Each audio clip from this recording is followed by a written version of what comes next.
Hello, friends. Welcome once again to my channel English Prose and Verse. Today we are going to discuss 12th standard Flamingo textbook poem that is a Keeping Quiet. सबसे पहले अपन इस poem को हिंदी में समझेंगे, उसके बाद में इसकी समरी को अपन इंग्लिश में डिस्कस करने वाले हैं। तो ये जो कीपिंग क्वाइट जो पोएम है, इसके जो राइटर है, इसकी जो पोएट है वो है पैब्लो नेरुडा, जो कि उनका पेन नेम है, यानी इस पेन नेम से वो लिखते हैं। जबकि उनका जो ओरिजिनल नेम है वो Neftali Ricardo Reyes Basoalto. He is born in Chile. अब उनकी खासियत ये है कि ये अपनी जो पोएम होती है, अपनी जो रचनाएं हैं, अपनी जो क्रिएशन है, इसमें बहुत ही सिंपल इमेजेस का इस्तेमाल करते हैं, जिसके कारण इनकी जो पोएम है, उनकी जो कविताएं हैं, बहुत ज़्यादा खूबसूरत अपील करती है। और शायद इसी के कारण उनको 1971 में नोबेल प्राइज़ फॉर लिटरेचर उन्होंने रिसीव किया, जो कि अपने आप में it's a very big award, that is a Nobel prize for literature. अब इस पोएम की जो मेन थीम है वो ये है कि keeping quiet, silence, stillness, doing nothing. अब ये जो इंपॉर्टेंट क्वालिटी होती है ह्यूमन बीइंग की, इससे अपन क्या क्या अचीव कर सकते हैं, इसके फायदे क्या है, और इस वर्ल्ड को, पूरी दुनिया को अपन कैसे बदल सकते हैं, कैसे रिफॉर्म कर सकते हैं, और कौन सी जो इविल क्वालिटीज है इस वर्ल्ड से अपन इस क्वालिटी का इस्तेमाल करके, इस क्वालिटी को प्रॉपरली यूज करके कैसे हटा सकते हैं, इसका जिक्र किया गया है। He has thrown a light on the important quality of being remain silence for a while.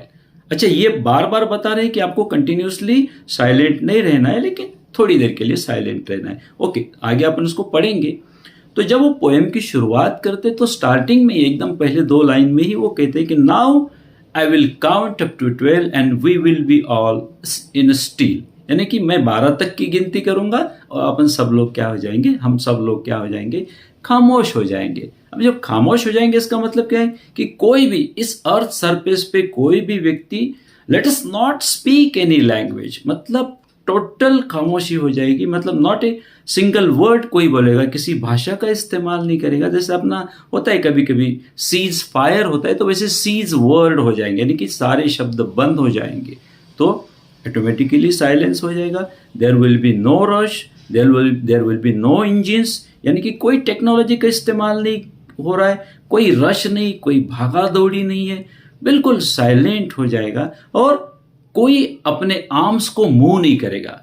मतलब जब भी अपन कोई एक्शन करते हैं, जब भी अपने को कोई एक्टिविटी करनी होती है, क्रिया करनी होती है, एक्शन करनी होती है, तो अपन अपने हाथों को आगे बढ़ा के उस एक्शन को अंजाम देते हैं, उसको कंप्लीट करते हैं। So let us not move our arms, there will be no rush, there will be no engine, there will be no speaking of any language. So जब हम ऐसा करेंगे, पूरी तरह से एक साथ सब साइलेंट हो जाएंगे, तो ये जो पल होगा एक तरह से एग्जॉटिक मोमेंट होगा, यानी कि बड़ा अनोखा, बहुत ही सुखद और बहुत ही प्यारा सा ब्यूटीफुल मोमेंट हो जाएगा कि सब लोग एक साथ थोड़ी देर के लिए एकदम साइलेंट हो जाएंगे, एकदम खामोश हो जाएंगे। अब इससे क्या क्या होगा, जैसे मान के चलो कि कोई फिशरमैन यानी मछुआरा, अगर वो समुद्र में या सी में जाके वेल्स जो मछलियां होती है उनको किल कर रहा है, तो वो किलिंग बंद हो जाएगी।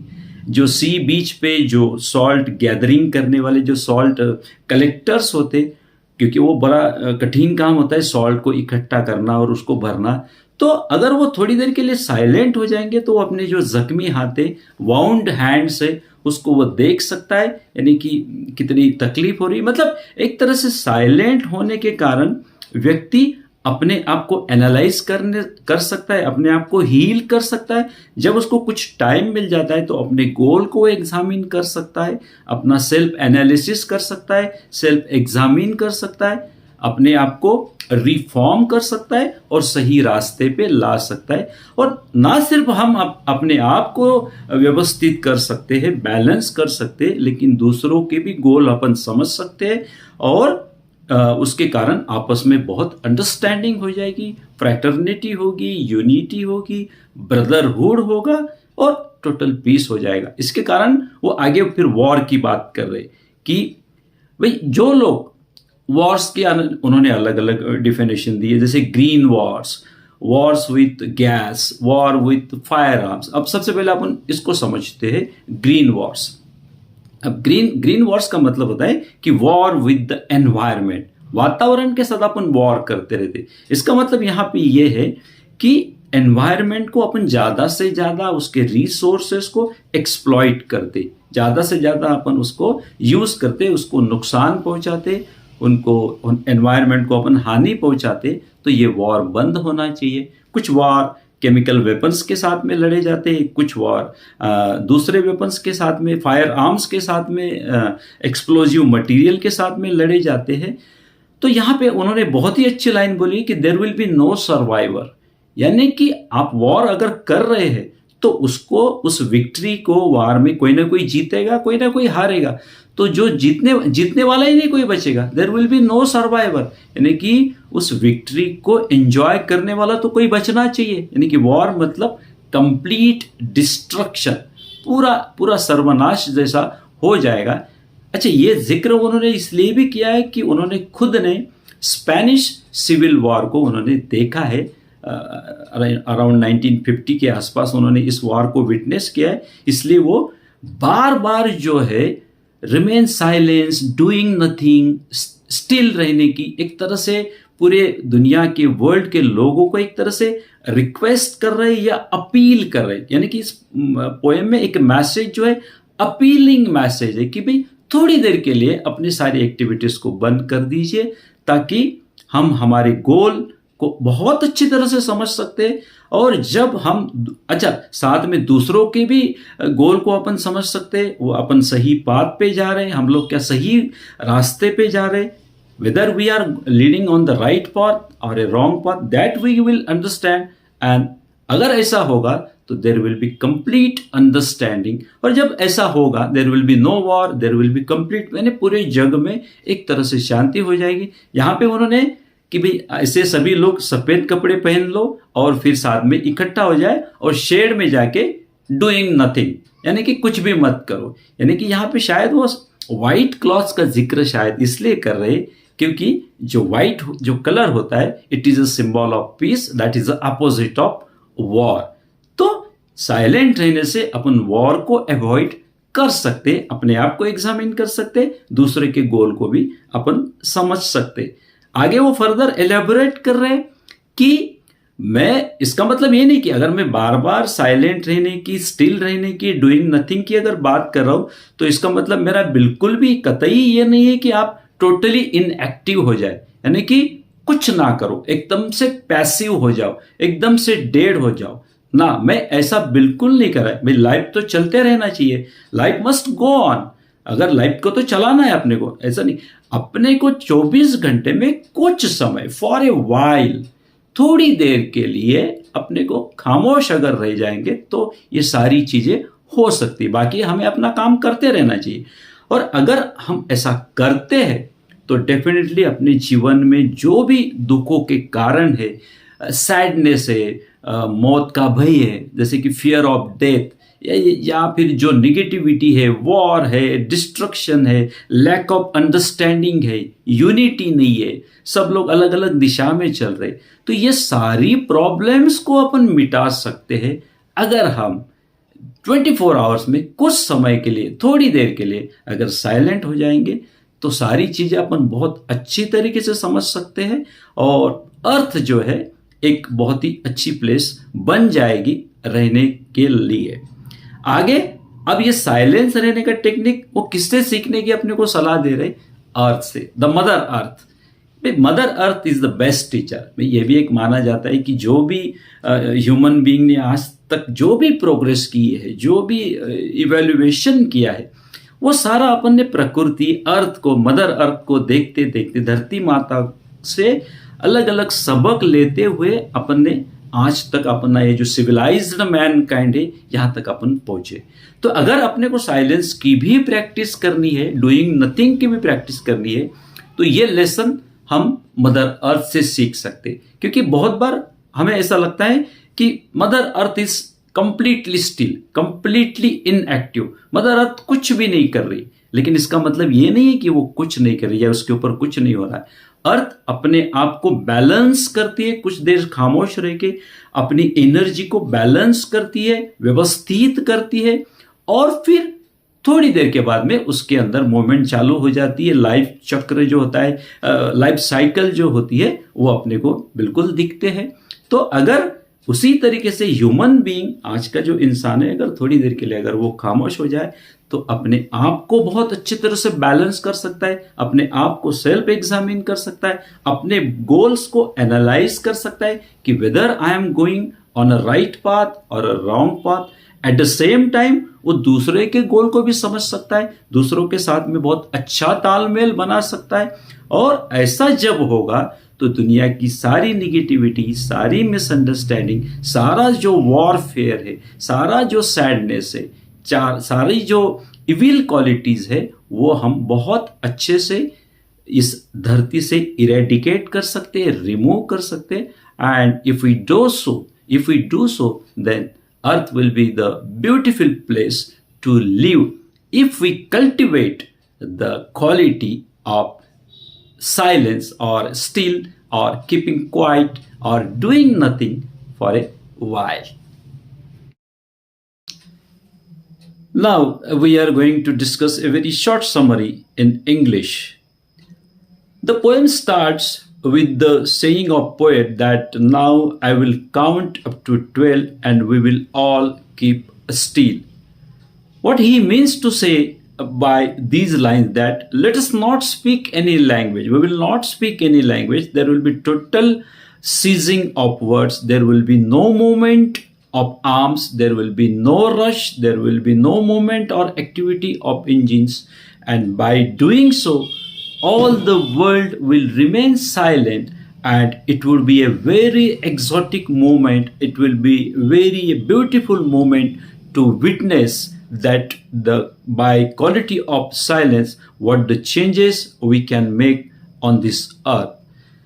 Further he says that if we do so, then what different things we can learn and what different bad qualities we can remove from the earth he is described. So for example, like he says that if a fisherman is hunting the whales in the sea, then for a while if he remains silent, then he could save the sea creatures from the sea, means there will be no killing of whales. A salt collector from the sea beach will remain silent, then he will get a time to heal his hand.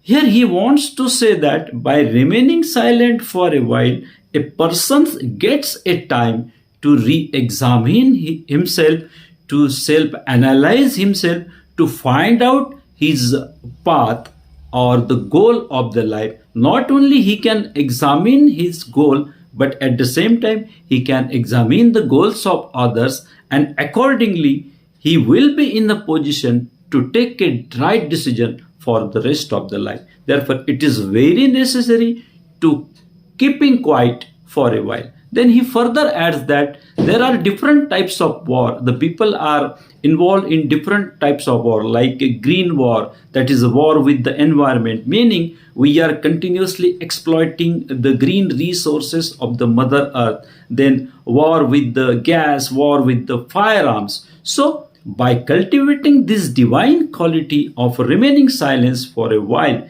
then all this warfare scenario we will be able to remove from us, and there will be total peace. Further he says that then we can wear a white cloth and all the brothers would come together and rest in a shade and doing nothing. Number of times in the whole poem he continuously is trying to appeal that remain silent, remain still, keeping quiet or doing nothing for a while. Means he is trying to highlight that what effect these divine quality bring on our life, on the earth atmosphere. He is highlighting the quality of keeping quiet. Further he says that if I am saying that keeping quiet for a while, it doesn't mean that you should remain inactive for whole life, or you become doing nothing means remain inactive. No, life should go on, but remain inactive means for a while. If you remain inactive for a while, then it has got the ability to remove all the negative aspects of the life, like sadness, the fear of death, the negativity, the lack of understanding. Every negative evil qualities we can eradicate from our life, because by keeping quiet for a while, we understand ourselves in a better way, we understand others in a better way, and by doing so, by proper understanding of our goal as well as others, there will be no conflict, there will be no misunderstanding, and automatically the peace will be maintained on the earth. And further, he advised that if we want to learn how to cultivate this divine quality, we can take a lesson from the Mother Earth, because many times Mother Earth appears to be remain silent, but it doesn't mean that the earth became completely silent. Actually, in that period of time, the earth is trying to balance her energy, balance to reform herself, and after some time again it becomes active. So Mother Earth is the best teacher. We can learn from the Mother Earth that how to remain silent for a while, and by cultivating this practice, we can bring all the positive changes on the earth surface. We will understand ourselves, we will understand others, their goals, and there will be there will be complete peace, there will be complete fraternity and brotherhood on the earth itself. So I hope you understood the poem. Thank you for watching the video.